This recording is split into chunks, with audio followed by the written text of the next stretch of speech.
다 같이 사도신경으로 우리의 신앙을 고백하시겠습니다. 나는 전능하신 아버지 하나님, 천지의 창조주를 믿습니다. 나는 그의 유일하신 아들, 우리 주 예수 그리스도를 믿습니다.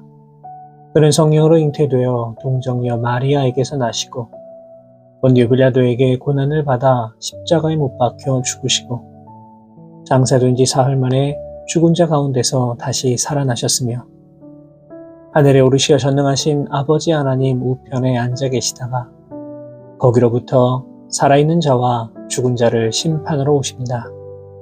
나는 성령을 믿으며 거룩한 공교회와 성도의 교제와 죄를 용서받는 것과 몸의 부활과 영생을 믿습니다. 아멘. 다 같이 찬송가 93장 예수는 나의 힘이요 함께 찬송하시겠습니다.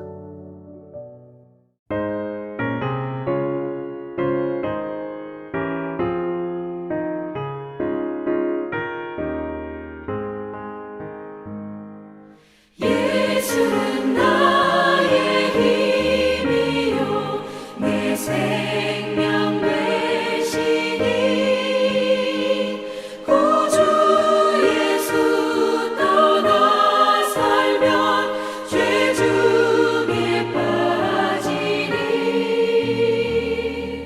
눈물이 앞을 가리고 내 맘에 근심 쌓일 때 위로하고 힘주시리 주 예수.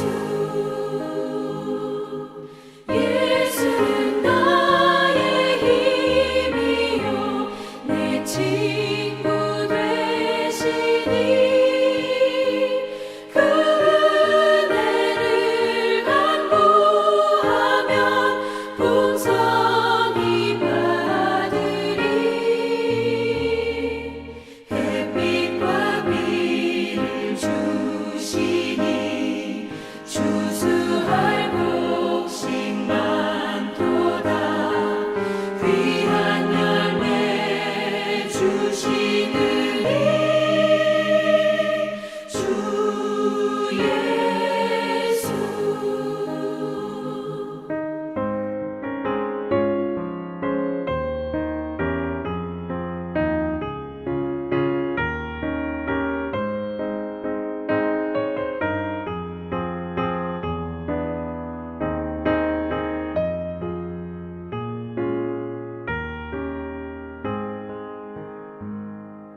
예수는 나의 힘이요 내 기쁨 되시니 그 명령을 준행하여 늘 충성하겠네 주야로 보호하시며 바른 길 가게 하시니 의지하고 따라가리 주 예수. 예수는 나의 힘이요 내 소망 되시니 이 세상을 떠나갈 때 곧 영생 얻으리 한없는 복을 주시고 영원한 기쁨 주시니 나의 생명 나의 기쁨 주 예수.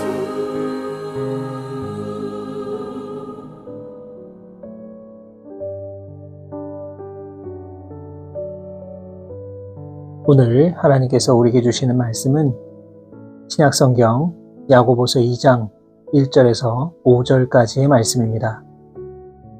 야고보서 2장 1절에서 5절까지의 말씀 제가 받들어 봉독합니다.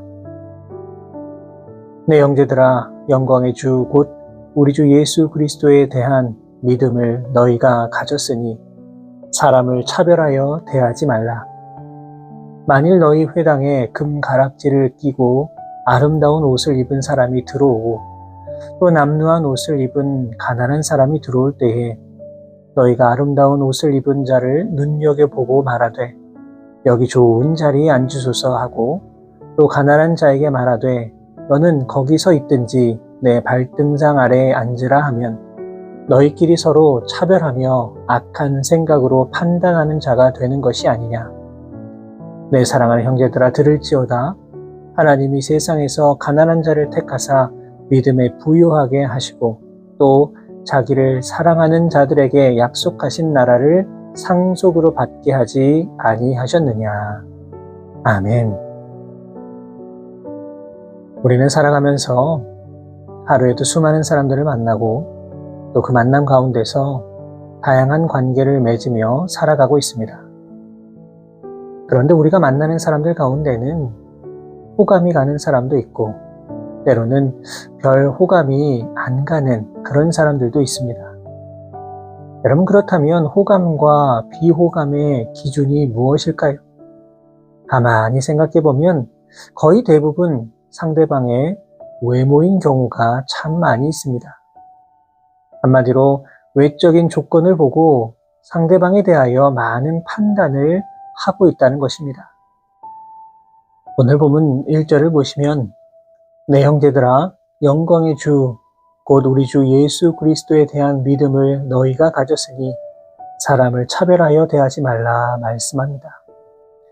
예전 개역 한글 성경으로 보면 이 부분이 사람을 외모로 취하지 말라 이렇게 번역이 되어 있습니다. 다시 말해서 예수님을 믿는 사람이라고 한다면 다른 사람들을 대할 때에 직업, 성별, 여러 가지 외적인 조건을 따져가면서 사람을 차별해서는 안 된다는 것입니다.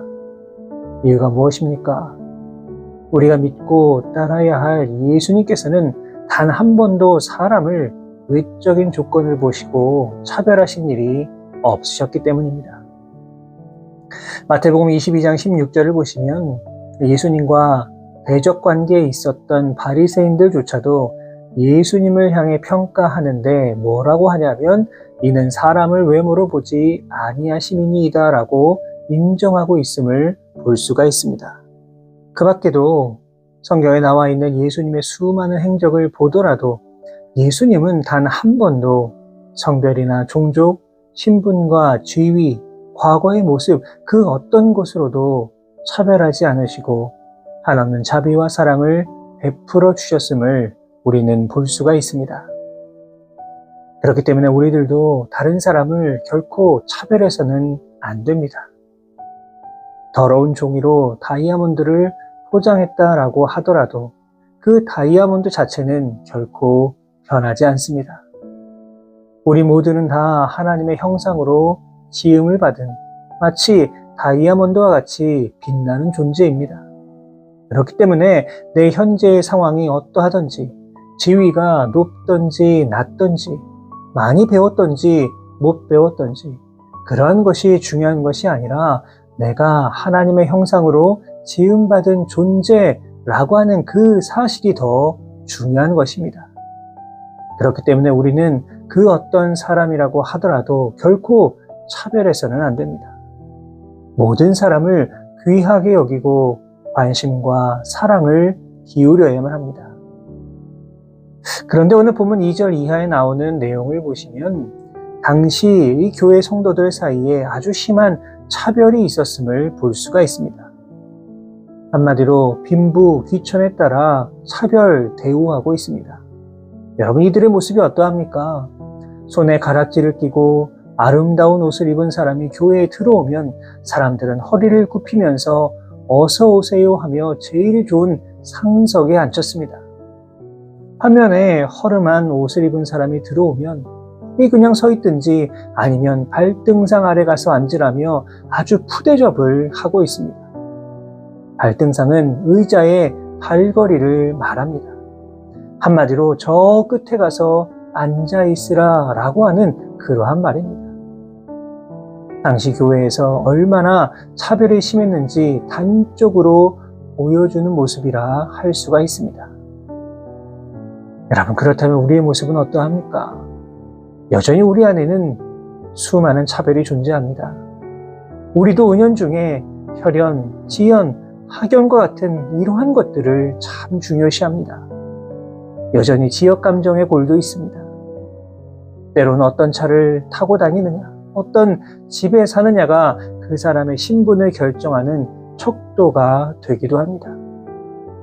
그렇기 때문에 오늘 우리에게 주신 이 말씀은 바로 우리들에게 해주시는 아주 강력한 도전의 말씀이라고 할 수가 있습니다.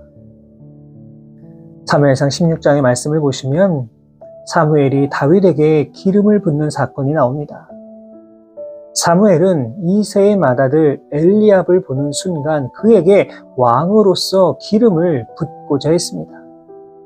아마도 사무엘이 그를 세우고자 한 것은 그가 키도 크고 용모도 빼어났고 흠잡을 데가 하나도 없었기 때문이었을 겁니다. 한마디로 외모를 보고 그를 판단한 겁니다. 그런데 그때 하나님께서 사무엘에게 무엇이라 말씀하셨습니까? 사무엘상 16장 7절의 말씀입니다. 여호와께서 사무엘에게 이르시되 그의 용모와 키를 보지 말라. 내가 이미 그를 버렸노라. 내가 보는 것은 사람과 같지 아니하니 사람은 외모를 보거니와 나 여호와는 중심을 보느니라 하시더라. 하나님께서 선택한 왕은 외모가 준수한 엘리압이 아니었습니다. 누구를 왕으로 삼았습니까? 이새의 막내 아들이자 들판에서 양을 돌보던 다윗을 왕으로 삼았습니다. 예수님도 마찬가지입니다. 예수님께서 베드로를 제자로 부르실 때에 그는 그저 물고기를 잡는 어부에 불과했습니다. 세상적인 관점으로 볼 때 그는 너무나도 평범한 그 어느 것 하나 내세울 것 없는 사람이었습니다. 그런데 예수님은 그를 외모로 보고 평가하지 않으셨습니다.